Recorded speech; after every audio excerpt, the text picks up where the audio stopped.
Rachel, I'm so happy that you came on. Thanks for joining me. I'm so happy to be here. Thanks for having me. This is really fun because I've grown up kind of watching you, as most people have who have a television. And you're so lovable and beautiful. Like you're Oh my super God. you're super pretty, but you're really kind and likable, which is like that's just a nice surprise when that happens. And now so sweet. well, it's just really true. I just tell the truth. And now you're podcasting a lot in addition to all the other things, which I really like because people get to have that intimacy with you. So I want to talk about all of that. But before we talk about all of that, I want people to know a little bit about who you were before we knew you, before you were in the public eye. So Yeah, when sure. did you first even think, I want to say things and be in front of the camera and all of that stuff? You know, it's so funny because like as I've gotten older, like I hate attention on myself. I'm always like, if I had an actual wedding, I'd have a panic attack before I walk down the aisle. Cause like I'm like, I don't want people looking at me. I don't love that. But as a kid, like I was committed to being Sleeping Beauty in my living room and singing the song and carrying the basket and wearing a shawl because Yes. that's who I was. Of course you were. Yeah. No, I mean, yeah. And ironically, my daughter, her name is the original in the fairy tale. Her name's Briar Rose. Anyway, that's my daughter's name.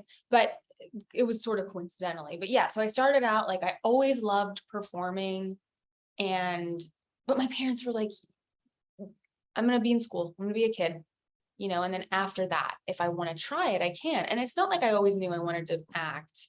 I definitely wanted to sing, which I was way too afraid of. And I just wanted to be Sleeping Beauty. So those were my main things, or any Disney princess really. Like, yeah. So any Disney princess song, like that was my jam.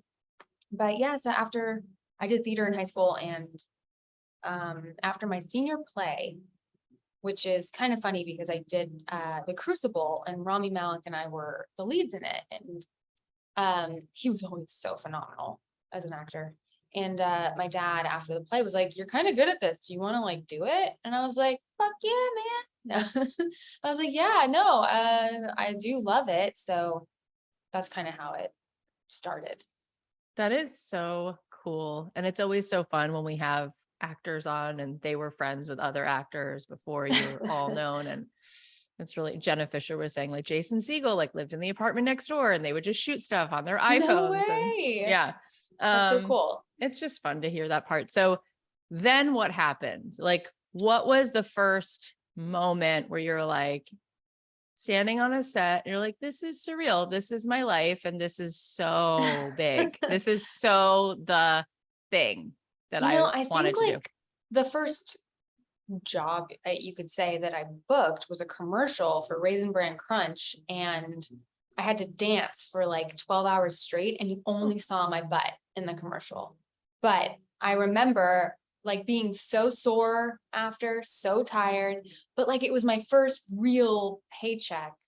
I mean, I was a hostess at a restaurant, but like very short-lived. Anyway, but it was my first real paycheck, and I did the thing and I was like, oh my God, like I did this and I'm fucking sore. Sorry, can I cuss on here? Sorry. You can. We all can. We all have HBO. It's fine. Go ahead. Keep going. Yeah. And so that was the first job where I was like, okay. And then I just kept, and I was doing commercials for a while. And that was more like, okay, getting used to just doing the thing. And, my family is in the entertainment business. So I grew up around it. My dad, writer, director, things like that. So I had been on sets and things. So that was an advantage because it wasn't like this crazy foreign place. I was like, oh, cool, I'm at work. And that was really nice. But yeah, that was the first job, was Raisin Bran Crunch in my butt. And you did so many other things, between now and Raisin Bran. And obviously one of the biggest things people know you from is being on that one show. That one show. Yeah. But that was, remember. what was it called? But what was that experience like for you? And what do you think made the OC so popular? Because there are so many shows, and then there's a Yeah. few that really like land with people. I think it's like, it was a formula of Josh Schwartz being so smart and amazing with his writing and his vision. And then all of the actors that he cast in the roles and the chemistry that was there, it was sort of just like all of it coming together created this thing. And I have yet to find another thing like that specifically. But it was so unique and so special, and it was so smart how it was written. And the characters were just, it was a lot of fun, and we had so much fun doing it. And I think that, Misha, she was, oh my God, so beautiful and 16 years old, which is insane. And everyone, we just had really good actors on the show. And like working with Brody, like Adam Brody, like taught me so much. And I just think all of it coming together really was why it was so successful.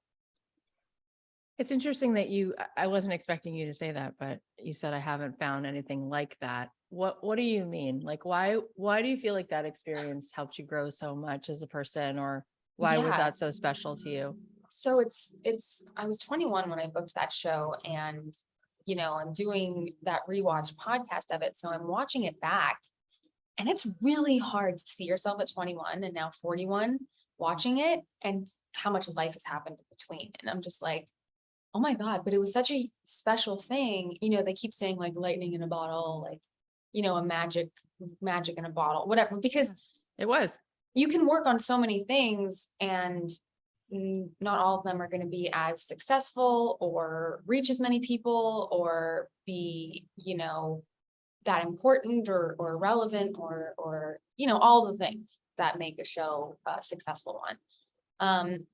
And it was really unique in that way. And of course I've worked quite a bit since, but yeah, never really had that formula repeated.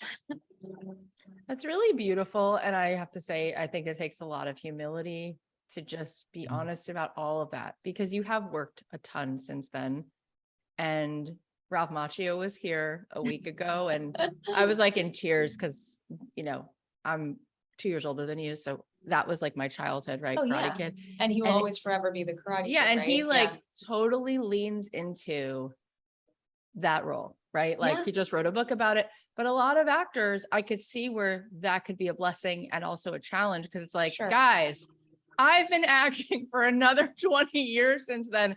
But I think it takes a lot of humility to be like, yeah, but what we all witnessed, I witnessed that too. And it is really special. And I think that just makes you even more whole as you are right now, that you honor it. It is an elephant in the room, right? It's like, it's super special.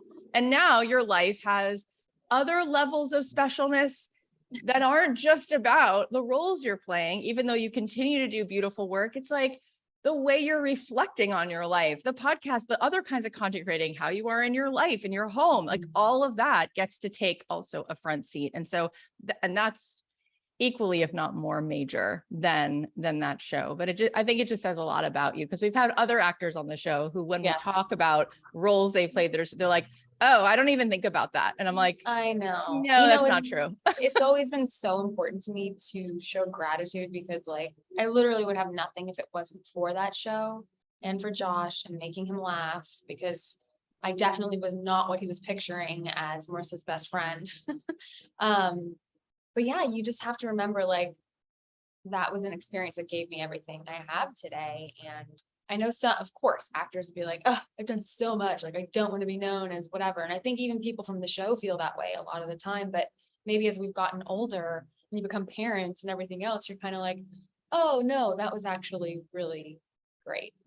I love you. I love you so much. I said to you when we first started recording that you're viscerally cool, like kind, Oh my like God. anyone That's like who's the best compliment ever. Thank you so much. You're so welcome. And that's really, really your legacy, I think, because when people watch you in an interview, you're not trying to be cool. You're just a kind, cool person. And my question about that is almost surreal, because look, we all have these like two parts of ourselves. We have like a consciousness, whatever that is, like our real self. And then we have an ego. We all build these egos, right? Sure. But when you're famous and gorgeous and you're recognizable, that must be a challenge because people are constantly projecting your ego to you and all the versions of your ego that they projected, right? Right. And so how do you think you have stayed really cool and grounded and humble where like you can't even go to like the grocery store without constantly being God. reminded? I'm Oh, sure that's not that true. comes up. No, I that is not true at all. But you know what? I definitely, God, I think that in the business, and if you have success in this business, ego is a really hard thing to keep in check. And I Right. think, especially coming, gaining success at such an early age, it can really be detrimental in a lot of ways. Yeah. And confusing. Like, who And am I? confusing. Am I for this sure. version of myself or some like more peaceful inside version of myself? Right. And also hearing every single person's opinion of you personally, and they don't actually know you. It's bizarre. Which it's bizarre. And now in this day and age with social media and anyone can comment and all this crap, it's like, so I was raised by a very supportive mother, and I have a huge support system with my best friends that I've had for 30 years and grew up with. And my mom's quote growing up was always, "It's none of my business what other people think of me." So, and I'm not saying I don't have my moments where I'm like, oh man, like, come on, and I'll read comments on Instagram and be like, and I definitely don't usually. It's something I'm very conscious of, like not reading all toxic. the Yeah. troll shit, because it's just some person bored. And I definitely let things roll off my back a lot of the time. There's always a few things that might be triggering, but you check yourself. So I think it's just growing up with such an amazing support system and still having those people that have always been around me has been really helpful. And I have to attribute a lot to my mom. And I know your mom is a sex therapist, right? She's a counselor in her area that she loves to talk about, or what she specializes in is sex, and that's always been awkward for me, but great for my friends who love to talk to her about all of it. But for me, I'm like, Mom, no, like, please stop. Yeah, but that's so cool.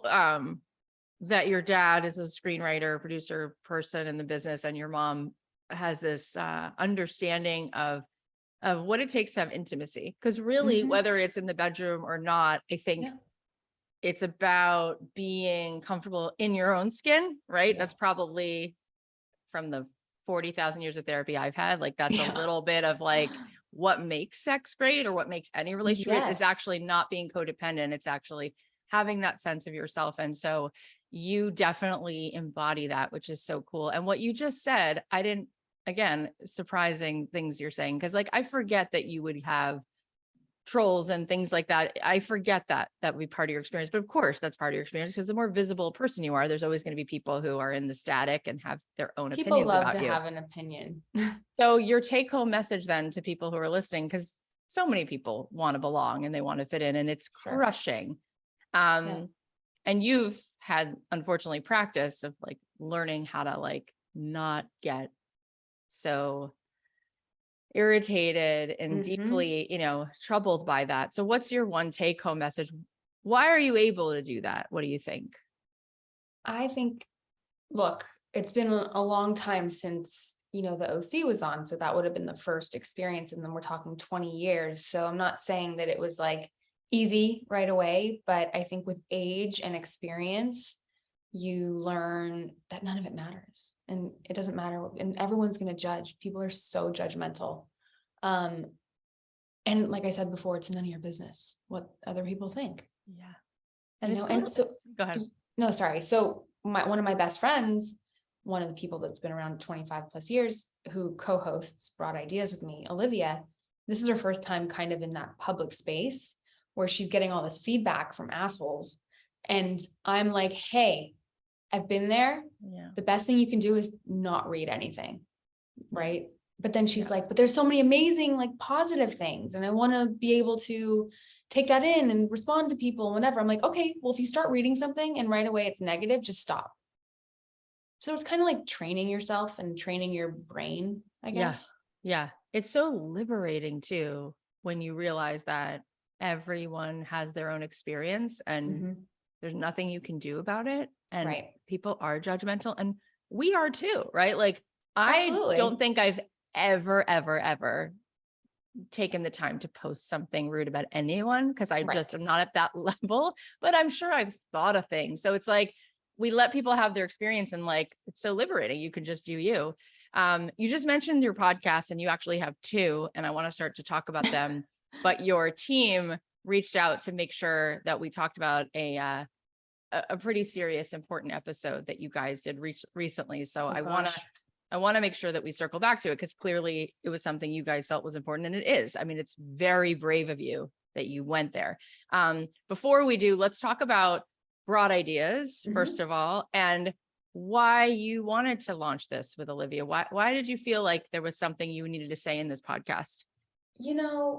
So obviously, like, having the experience, getting into the space and kind of getting comfortable with it with the OC one, obviously that kind of came to fruition during the pandemic, and it made a lot of sense. And then I'm a mom and I take it very seriously, and that's number one for me. And I saw this opportunity to create something that not only do I have all control over how I come across or what's being talked about, or any of those things. I wanted to create a really safe space for, primarily women, but everyone, to talk about things that maybe people think are taboo or are harder to talk about. And I wanted to show that, everybody is human and everybody deals with the same things. And I really wanted to create this space and have this platform to be transparent, because at 40, I'm like, listen, things get better at 40. Like, I think personally, and as a woman, especially, like, really feel like you're coming into your own. And I just thought there were things that, especially my best friends and I talk about, that are real issues that aren't always spoken about so transparently. So it was this opportunity for us to have our best friend conversations, but with other people and topics that I felt were really important. That's really cool. And I love that you, Long-winded. but yeah, very long. No, I love that you're doing that, and you're really doing it. Like, it's one thing for someone to say, yeah, I created a podcast to sort of be transparent. And then a lot of people say that, but their podcasts are still extremely curated, and there's a Right. lot Guarded of, and yeah. And you guys are really having a conversation that you would have between the two of you, and everybody gets to be there. And that kind of content is so rare and so powerful, because we're Thanks. constantly comparing ourselves to other people, thinking, oh, but she's a unicorn. Like, she doesn't have these issues. She doesn't have Right. this, she doesn't have that. And then when you actually say, no, this is what really happens for me, it gives people this sense that they're not alone. And that's the biggest pandemic, more than coronavirus. People feel they're Right. alone. People Right. really feel so isolated in their Yeah. own thoughts. And so, as I was saying, you guys, you did a pretty important thing recently, having a conversation with Alexis and Gabby. That takes a lot of courage. What made you feel like, I need to do this? There's always been so much stuff out there on the Bling Ring, and it was like, it just came into the press once again, this documentary that came out and all of these things. And I have truthfully stayed very, very distant from it, just because I don't blame you. Had conflicting feelings. Like, why are we glorifying something, that affected people so, personally? I had a lot of issues, and it was kind of like, I guess my age and the distance from the actual events and yet another thing coming up, I was like, you know what? I've definitely moved on from it, as far as having feelings like, oh my God, I can't believe, because I was in my 20s at the time when it happened. And I think, was I? Probably. In one Early sentence, 30s. can you tell people in one sentence what it was? Because some people might not know. What the Bling Ring is or was? Yeah. So the Bling Ring was a group of young kids who went into people's homes that were in the spotlight and robbed them of many things, myself included, a lot of very high-end items and whatnot. So that happened in, I want to say it was 2009. I could be wrong. As you literally just said that out loud, Yeah. I wanted to cry Because because it's, I feel like my only feeling sometimes is empathy. Like I walk around right. with that. Well, that's what I struggled with when we had the interview with these girls, because I am such an empath and have so much compassion. So it was hard for me to sit on the other side, and I have a hard time creating boundaries. And I was like, okay, I need boundaries with this and this conversation. But seeing, especially Gabby, who was 15 at the time that it happened, crying that she's held on to this for 15 years or however long it's been, 12 years, and just crying, and she's a mom and has 2 young kids, and all I wanted to do was like, and I did say some of these things, but I was just like, Oh my God. you have to let it go, Oh you're my only God. 15 years old. It's so intense because we are all so judgmental, sure. and people can have all kinds of judgments, Mhm. like, how could you forgive someone like that? Or that's what she Right. should deserve. Or like the judgment of like, what a 1% problem that like, Right. and I feel for both of you. I feel like Mhm. just because somebody's pain you don't think is this person's pain, that doesn't mean that felt good. That's traumatic, like especially when those things happen. And for her, I totally get that. I saw when Michael Richards was on her Comedians in Cars Getting Coffee, Yeah. and Jerry Seinfeld was like, Michael, you have to move on now. Wow. And he was like, I can't move on. I destroyed people. I'm the worst person. And I was in tears. I was like, this is Yeah. all so much pain. It's so sad, right? So Like much pain. we Yeah. have to be willing to see like, oh, right. Cause Yeah. like the way we judge other people, we judge ourselves, and we've all made, maybe not those kinds of mistakes, but we're Right. we're capable of making mistakes, but For still sure. it's so awful what Yeah. happened. And it was Yeah. horrible for you. And it Yeah. makes so what was that like? And what do you think your listeners got from hearing that whole episode? Honestly, it was more for like just facing something that has been present on and off for a decade plus, and facing it for myself, and going into it as a mother now from a different perspective and a different place in life. It was more a conversation for myself more so than the listeners, right? Because I was like, let's just do this. And I think the message behind it, yes, it is very powerful to forgive, and in situations that really maybe affect you. Ooh. And I literally, like, I will say, like, going into it, I didn't know what to expect. I didn't know how I would react necessarily, or what the conversation would be exactly. I just know that they went on Instagram and did a live, and Gabby admitted to going into my house and, burglarizing my home one night. And she was wanting to apologize. And I was like, all right, look, like, let's put everything behind us. I'll hear what she has to say. We can have a conversation about it and officially move on. And I think it was more for her to move on because of how much she was carrying and how she felt tormented for so long. I was just like, honey, like, just let it go. I don't know. We, my husband and I were with Deepak Chopra this past weekend, Amazing. meditating with him, which was amazing. Oh. And he offered this one beautiful exercise around forgiveness at the end. And he said to everybody, he's like, the next time something happens and you are angry about it, I want you to do a couple things. One, write it down, journal what just happened from your perspective, get it out. Then he's like, watch this. I want you to journal from the other person's perspective what just happened. Wow. And then he said, just by doing that, I want you to know from my research, and he's a medical doctor, right? He's like, you just improved your immunity by doing that. And then he said, I want you to burn it, what you wrote. Mhm. And then I want you to celebrate that you burned it and let it go. Amazing. And he's like, and you literally will have a biological upgrade. And he was talking about how toxic it is for us, literally on a cellular level, how much toxicity that puts Mhm. into our body. Yeah. And if we only knew that, like if you could see the science and he was showing it to us, Mhm. he said you would never hold on to that because you're actually getting sick. Right. I was like, wow, like that Yeah. was so powerful.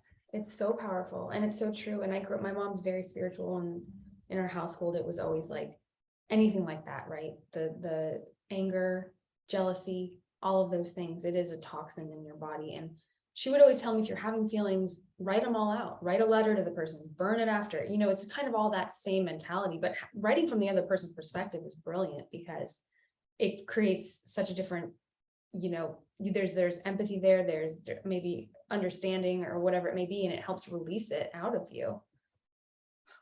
You're just so cool, Rachel. I Oh mean, my God. no, it's Yeah. really, really cool that you were willing to publicly confront all of that and then try to hold space for her, even while you're, you know, in your own process. If everybody could do that work, even with everyone who's listening, like even when you go home for Thanksgiving, right? Like Oh God. how many people at that table could you afford to clear energy with, right? We Seriously. can all gain from the courage that you have to do this and everything else.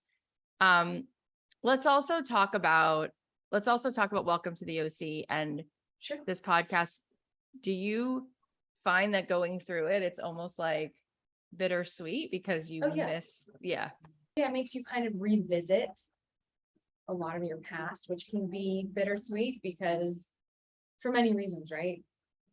You get older and you start reflecting and thinking about all the things. And as a whole, like super happy with my life. And I don't really believe in regrets or holding grudges and whatnot. So, but it was really bizarre to see myself at that age and remembering what that time in my life was like. Yeah. It was an adjustment period. And then finally, like through the first season, I was kind of adapting. And then once I got through it, I was like, okay. And I just went with it and I'm enjoying the show. I mean, I can't even imagine, because we all have had our own journeys, but then to be in the public eye and then also to have had a relationship that was public. I mean, Yeah. a few of those, but like especially having a relationship come out of that experience, because what I've learned about relationships, and my parents are divorced, and I feel like I went through that divorce because I was 12. So I was like very much in it. And then I was engaged to my college boyfriend and broke up. Oh, And wow. I've just had like my own moments, but like I can't imagine having that and then knowing that the world is having an opinion about how painful that experience, because even when you end a relationship, it's like that line from Wicked where she says, "You'll be with me like a handprint on my heart." Oh. Because when you love, and makes me cry, but when you love somebody, that love doesn't go away. And so what then you have to deal with is like, oh, well, that was like the end of that dream. The dream died. And like, that wasn't a fit, but it doesn't, like, anyone who would say they don't love that person is lying, because they're in so much pain, because it doesn't matter what ends, that doesn't end. And so I can only imagine how hard that is for you. And I'm just sorry that you have to feel pain, because I know what pain feels like. Yeah. And you've had to deal with that with the whole world watching you. And so, Yeah. what do you think Definitely. you've taken away from those relationships, and where are you at with that now? What do you like, how do you sort of sit with all of it as you look back? I will say therapy is a godsend. I know. But I think that there's lessons in everything, and I've definitely taken things from each relationship, each breakup, each experience that have helped form me into, I don't know what the word is for it, but able to deal with what I feel like it could be anything, right? Like the stronger, the survival instincts, all of it come into play because you've lived so much life. And yes, like there were relationships I had in the public eye, but I wouldn't take anything back. Even the pain or whatever it might be that was caused by any of the situations, I wouldn't take anything back because I would be a different person if I did. And well, and watching like the OC and watching Adam and I am such a fan, and I thought I loved Seth and Summer on the show and I'm really enjoying watching it. And there's nothing but positive feelings. And, with any relationship I have no animosity, no negativity. I feel great about every single situation, but it takes work. It's not like, because I'm not saying everything was always, peachy and glorious, but it takes work, and to come out on the other side is just, it feels much better to have positive feelings. And it kind of is like what we were saying about forgiveness and stuff or whatever it may be, but it feels way better to have positive feelings than negative feelings towards anyone. I heard Dustin Hoffman talking once about Kramer versus Kramer, and that scene at the end where Meryl Streep and him they meet at the elevator, and he wipes this tear away from her cheek, and he goes, "That was the realest moment because we both started to cry, and that was not in the script." He's like, "We just both felt, even though it was the right thing, how sad it was." Yeah. And that's my experience. Like having my dad is so much better. The woman he is married to, my mom even says it. She's like, that's his soulmate. She's like, my dad has cancer now, and the way she takes God. care of him, this woman, Marty, Sorry. they've been together for 20 years. I admire it. My mom's like, I didn't have that to give to him, and he didn't have that to give to me. And she's like, and my mom's friends with them now. It took years. Yeah. But the point is, it's still painful. How And evolved though. it is evolved, and Yeah. it took years. But for you, what have you learned in your own reflections, going to therapy, living your life? What do you feel for you is the secret to what makes a relationship good? Like, what is it that you realize you are looking to create in a relationship that makes it feel healthy and good for you? I think support is a huge part of it. Feeling supported, being able to talk to someone about absolutely any and everything. And I've been in relationships where there are times you don't feel like you can 100% be totally yourself and you're guarded, or if it's eggshells or whatever it may be. Like I've been in situations like that before in my life, but I think that from the jump, like just being who you are unapologetically and coming with that is the most important thing in any relationship. And I hope that the other person does the same. But yeah, I think feeling supported and feeling like you both are on the same page, same wavelength, however you want to look at it. Yeah. And I think you can tell within the first 6 months, I'd say you'll know. Yeah, totally. I heard, do you know who Gary Zukav is? Like a No. spiritual guy. He wrote this book called Seed of the Soul, and he was on Oprah more than anybody. And I heard his wife just passed away, but I heard her talking about how when you break up with someone, eventually you find this authentic power inside of you that you realize whatever pain showed up, it was a gift because it shined a light on what you weren't looking at, that you can then really find this true authentic state of power inside yourself. And I was like, oh, that's such a invigorating way to then look at, how that pain was like a gift, because it showed you something that was for you. Yeah. So Yeah. last questions as Yes. we're sort of wrapping up, in terms of acting, because you're Yes. such a great actress. Oh gosh. What do you think it takes? What would be something that you think when you're, because, and you even said it about casts that you've worked with. Why do you think people are great actors or not? What do you think is the secret sauce? There's so many different types of actors, right? And there's so many different ways to approach things.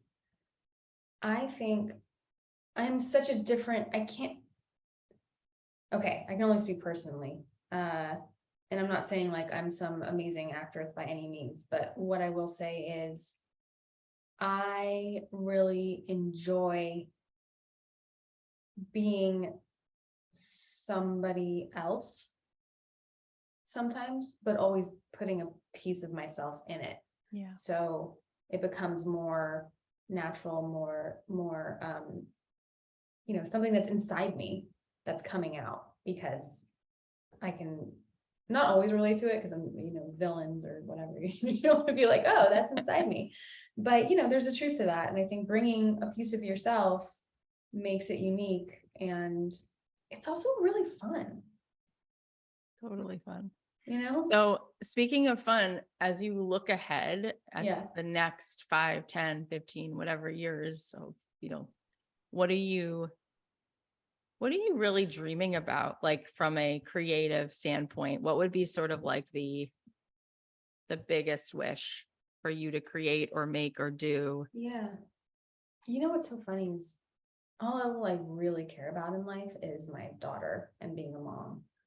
So for me to find any success, and like that's part of the idea with Broad Ideas, is starting something and growing something and showing her, even if she gets, grumpy if I'm working, but showing her that moms work and succeed. And my biggest wish is just to create a very comfortable, happy life for my kid, and showing her that you can do it on your own. That is such a beautiful answer. I love that so much. I mean, it might sound like, cliche or whatever, but it's just like, that's all that matters to me in my life is my daughter. That's it.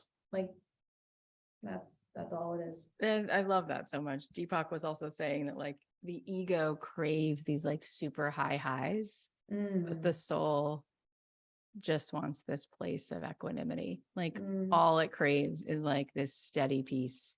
And it's kind of impressive, like even after you've been in the eye of like so many moments where it's like what people think is the best life has to offer, right?